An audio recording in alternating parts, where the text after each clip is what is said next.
Namo Buddha, the Satasahasrika Prajnaparamita Sutram, the Lord Sutra on Perfect Wisdom, the chapter 64, Right Exposition, the Unlimited Concentration, the cognition of the non-existence of the object of the knowledge of all modes.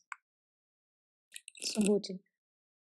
Deep, O Lord, is the perfection of wisdom. Doers of what is hard are the Bodhisattvas who set out forwards full enlightenment and who, although no being is got at, know the concept of a being, nevertheless, for the sake of beings, set out towards full enlightenment. The Bodhisattva who would wish to reach the knowledge of all modes, for the sake of beings, would be just like a man who would wish to plant a tree in space, when space can give no ground for its support. The Lord. So it is Subhuti, so it is doers of what is hard are the Bodhisattvas who, for the sake of being, set out towards the knowledge of all modes, and who, having fully known that knowledge of all modes, will then set beings free from their attachment. Then embedded concentration. Just as if Subhuti, a man would want to plant a tree, at first before it is planted, he would not know the root of that tree, know its branches, know its trunk, leaves, flowers, or fruits. Having planted the sapling, he would from time to time look after it and water it. Gradually, that tree would become fully grown, with branches, leaves, flowers, and fruits, and the man would enjoy its leaves, flowers, and fruits. Just so Subhuti, those bodhisattvas who, for the sake of all beings, set out for full enlightenment, they will coursen gradually in the six perfections, reach the knowledge of all modes, and they will serve all beings as if they were leaves, flowers, and fruits. Here Subhuti Bodhisattva acts like a leaf, in that, thanks to him, beings are liberated from the three states of woe. He is a flower, in that, thanks to the Bodhisattva, the great being, beings are reborn in good warrior families, good Brahmin families, good householder families, that they are reborn in the realm of the four great kings, etc., among the gods of the realm of neither perception nor imperception. The Bodhisattva, the great being, is a fruit, in that, after he has reached the knowledge of all modes, he established those beings in the fruit of extreme winner, etc., to the enlightenment of a particular Buddha. It is thanks to just this Bodhisattva, the great being, that they reach the knowledge of all modes, and then they have reached it, they will also serve all beings, as if they were leaves, flowers, and fruits. And those who give them donations, they all will gradually reach the final nirvana through the three vehicles, by the vehicle of the disciple, the vehicle of the particular Buddhas, or the great vehicle. They will win full enlightenment. And although they do not conceive of any being or the concept of being, they will set free those beings from their attachment to themselves. It is that the Bodhisattva, the great being, should course in perfect wisdom, in the conviction that those beings for whose sake I will reach the knowledge of all modes cannot be apprehended or conceived. Subhuti. That Bodhisattva, the great being, should verily be known as a Tathagata. And why? For it is thanks to the Bodhisattva that all the hells are cut off, all animals' births, all words of Yama, all untoward moments and states of woe, all poverty-stricken states, all inferior destinies, and the whole world of sense desire, the whole world of form, the whole formless world, the Lord. So it is Subhuti, so it is just as a Tathagata should the Bodhisattva be known. If, however, Subhuti, there were no Bodhisattvas, then the full enlightenment of the past, future, and present Buddhas and Lords would not be conceivable. There could be no manifestation of particular Buddhas in the world, nor of Arhats, etc., and the hells, etc., to the formless world could not be cut off. Moreover, Subhuti, when you say that just as the Tathagata should the Bodhisattva be known, so it is Subhuti, so it is just as the Tathagata should the Bodhisattva, the great being, be known. And why? Because that suchness through which the Tathagata is conceived, that suchness through which the particular Buddha and all holy men, through which form, etc., to consciousness as well as their conditioned and the unconditioned element are conceived, they are all just that suchness. Therefore, is it called suchness. When he has stood in that suchness, a bodhisattva great being will reach the knowledge of all modes.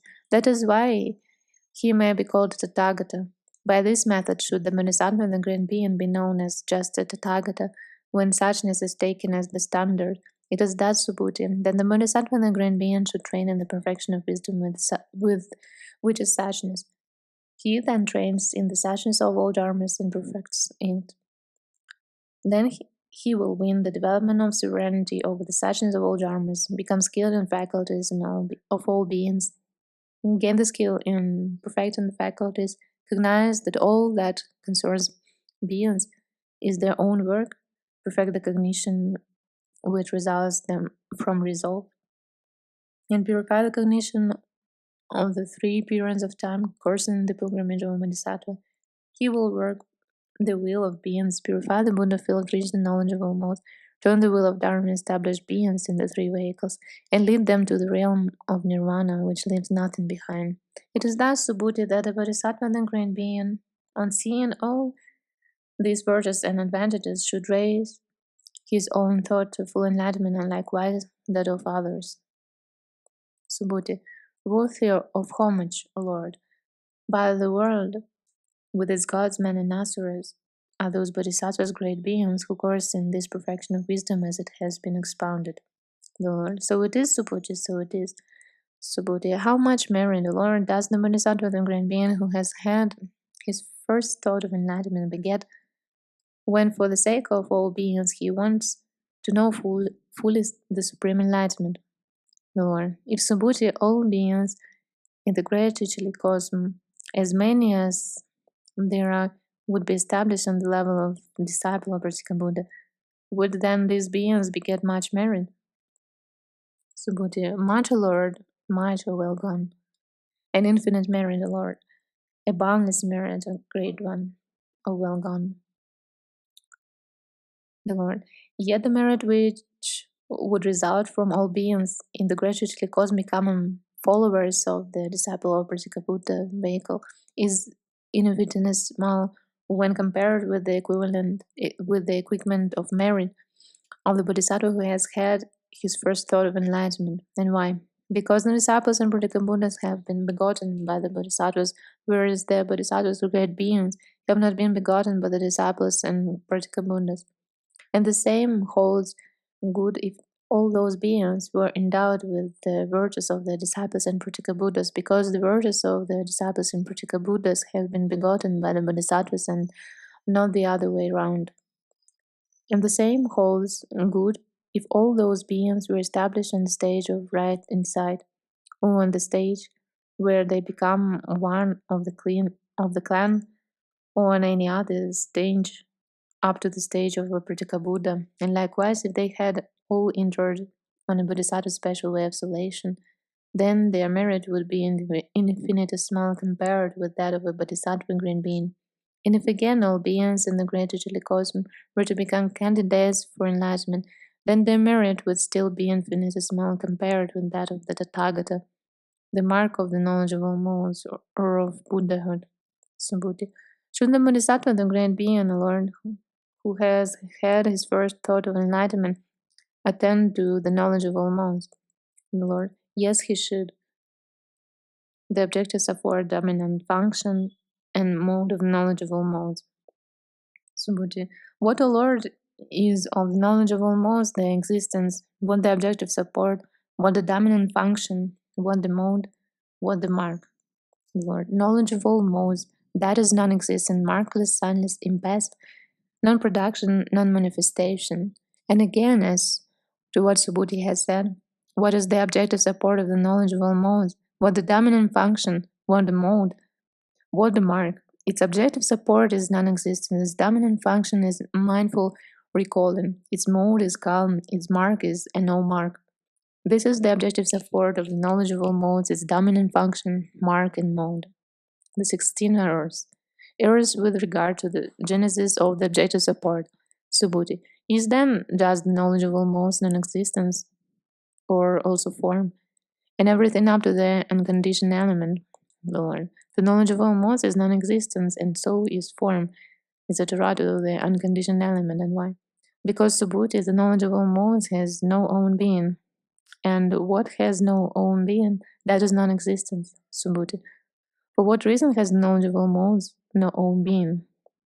The Lord, it has no own being acting in causal connection. And that which has no own being acting in causal connection, that is non-existence. It is by this method that all dharmas have non-existence for own being. There, with regard to the accurate determination of the own being of the objective support. Moreover, Subhuti, all dharmas have emptiness for own being, the silent, the wishless. Moreover, Subhuti, all dharmas have suchness for own being, the relative element, the dharma element. By this method also, Subhuti, should one know that all dharmas have non-existence of own being. Subhuti, if all dharmas have non-existence for their own being, then endowed with which skill and means does the Bodhisattva, the great being, who has had his first thought of enlightenment coursing in the perfection of giving, etc., to, in the knowledgeable modes, purify the Buddha field and mature beings, the Lord.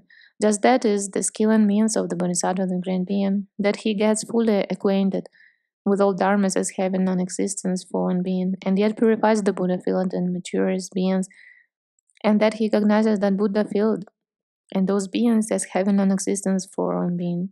Furthermore, that Bodhisattva, the great being, coursing in the six perfections, stratu in the knowledgeable modes, gets fully acquainted with the path to enlightenment, and he cognizes that path to enlightenment as having non-existence for own being. And that Bodhisattva, the great being, who courses in the six perfections, continues to get more fully acquainted with that path to enlightenment until he has been endowed with the 10 powers of the Tathagata, etc., to the 18 special dharmas of a Buddha, the great friendliness and the great compassion. Having stood in that path to enlightenment, he will fulfill the perfection and then, through a wisdom associated with one single moment, reach the knowledgeable modes. Thereupon he will forsake all his defilements, together with their residues, through a forsaken which fails to be produced.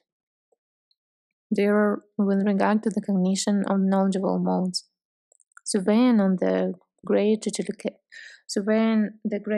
cosmos with the Buddha eye, he doesn't apprehend non-existence, how much less in existence. It is thus that the Bodhisattva, the great being, should course in the perfection of wisdom in all dharmas as having an existence for one being. And that is just of the Bodhisattva, the great being, the skill and means that he doesn't apprehend non-existence, how much less non-existent. Furthermore, that Bodhisattva, that great being, who courses in perfect wisdom gives gifts, doesn't have any imaginations about that gift, doesn't make it into a sign, and doesn't attend to it by way of existence or non-existence. And likewise for the recipient and the giver. And also that thought of enlightenment, he doesn't apprehend or make it into a sign or object of support, and he doesn't review it. And so everything, including the perfection of wisdom, him who develops the perfection of wisdom and the beings for whose sake he develops it, he doesn't imagine, doesn't make into a sign, doesn't attend to by way of existence or non-existence. And why? Because if all dharmas are non-existent, then they have not been made by the Buddhas, disciples or particular Buddhas. For all dharmas are without an agent, devoid of an agent. Subhuti. Are then all dharmas devoid of dharmas? The Lord. Yes, they are. Subhuti. If all dharmas are devoid of dharmas, how then can a dharma which is devoid of itself cognize as existence or non-existence a dharma which is devoid of itself? Where non-existent dharma cannot cognize an existent dharma, when existent dharma and non-existent one, non-existent dharma and non-existent one, non-existent dharma and existent one. When all dharmas are thus uncognizable, how can it occur to Bodhisattva, the great being, that there is existence or non-existence? The Lord. It is on account of worldly compassion that the Bodhisattva, the great being who courses in perfect wisdom, points to existence or non-existence and not in ultimate truth. They are with regard to the ultimate and conventional truth. Subhuti. Is again a Lord worldly compassion one thing and ultimate truth another? Lord, worldly compassion is not one thing and ultimate truth another. What is the suchness or worldly compassion that is the suchness of ultimate reality. It is because perverted beings do not know or see that suchness, that for their sake the Bodhisattva, the great being, points to existence or non-existence by way of worldly convention. These beings moreover perceive the five skandhas as existence and do not recognize them as non-existence. For their sake is an effort to make them understand that the skandhas are non-existent. Has the Bodhisattva spoken of existence and non-existence but living intact the undifferentiatedness of dharmas? It is thus that the Bodhisattva, the great being, should course in the perfection of wisdom. This is the end of 64th chapter of the large sutra on perfect wisdom, the Satasahasrika Prajnaparamita Sutram.